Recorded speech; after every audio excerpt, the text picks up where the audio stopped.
Writer-director James Gunn is back with his newest comic book film, this time not with Marvel, but with DC with The Suicide Squad. But is this film better than its predecessor? Let's find out.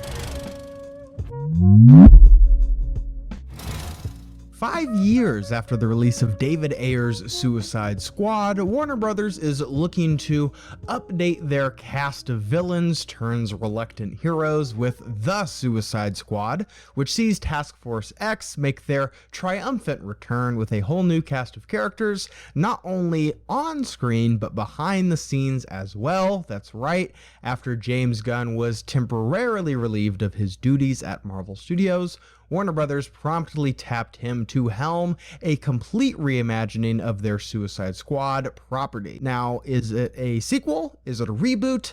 Well, it's a bit of both, actually, and I could not think, honestly, of a better filmmaker more suited to take on this task than James Gunn, who seems like an absolute no-brainer for this movie. Because when you look at the films that he has made and compare them to the end result, The Suicide Squad, this film really does feel like a culmination of almost his entire filmography up to this point. You have a group of wacky, relatively unknown comic book characters that make up our Suicide Squad, much like the Guardians of the Galaxy, also written and directed by Gunn, and you have this bizarre sort of candid look at the absurdity of many of the characters under the DC roof, characters like Javelin, Polka Dot Man, Ratcatcher, and a host of others.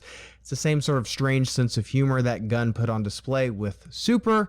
Now you have both of those elements combined with this shocking, brutal, also kind of darkly funny violence that you get in a movie not only like Super, but Slither as well. You take all of that and put it in a blender, and what you get is this pure James Gunn experience that feels like it's being mainlined into your eyeballs with a wacky, funny, gross, brutal, yet fun experience that also has a lot of heart and a surprising level of political commentary.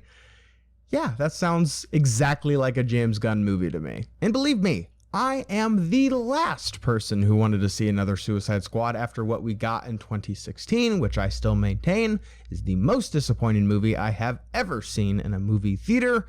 With that being said, I think with what Gunn is able to accomplish here, it's such a better, realized, almost second draft version of what we see in that movie.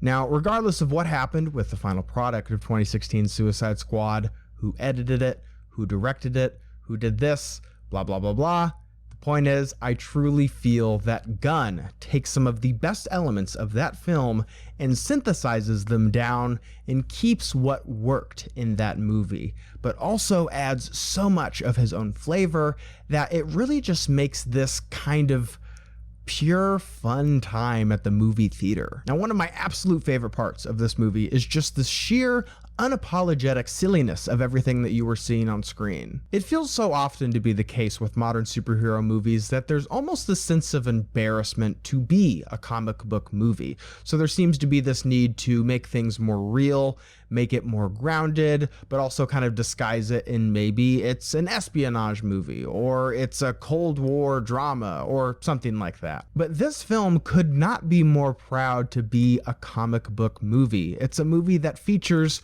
truly some of the most ludicrous characters in the entire DC catalog, and it doesn't even think twice about it. Sure, there is this sense of a wink and a nod to everything you were seeing, of course, but it really has the sense of play to it that is just so refreshing to see.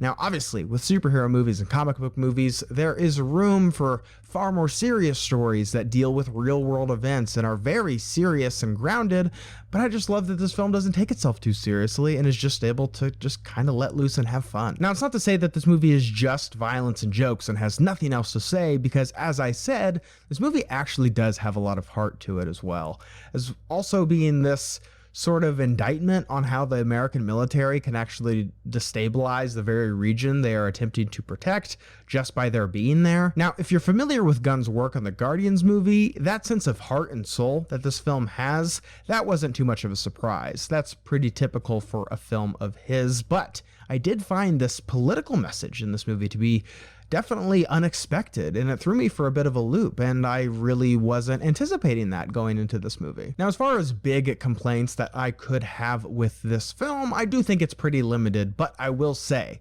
my biggest complaint with this movie is actually it's almost a charge for James Gunn, and that is this.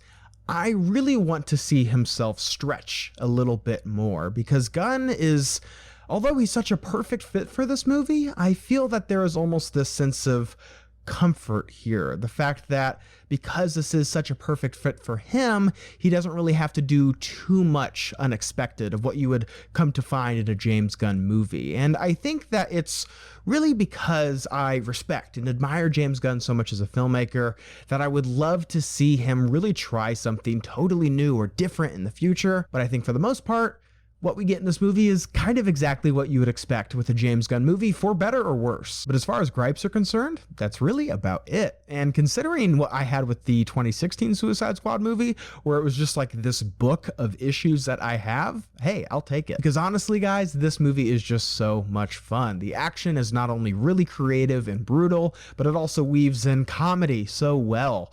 The characters are each given moments to shine, but most of all, this movie is just fun. It's a great time to enjoy with this big bag of popcorn and just have a blast at the movie theaters or on HBO Max today. So did you guys see The Suicide Squad? I would love to know what you thought about it. Make sure you let me know where it ranks for you in regards to the other films in the DCEU, or whatever they're calling it nowadays. But as always, guys, thank you so much for watching today. I hope you liked today's video, and if you did, make sure you click the link down below so you can subscribe to my channel to see more movie reviews and movie related things.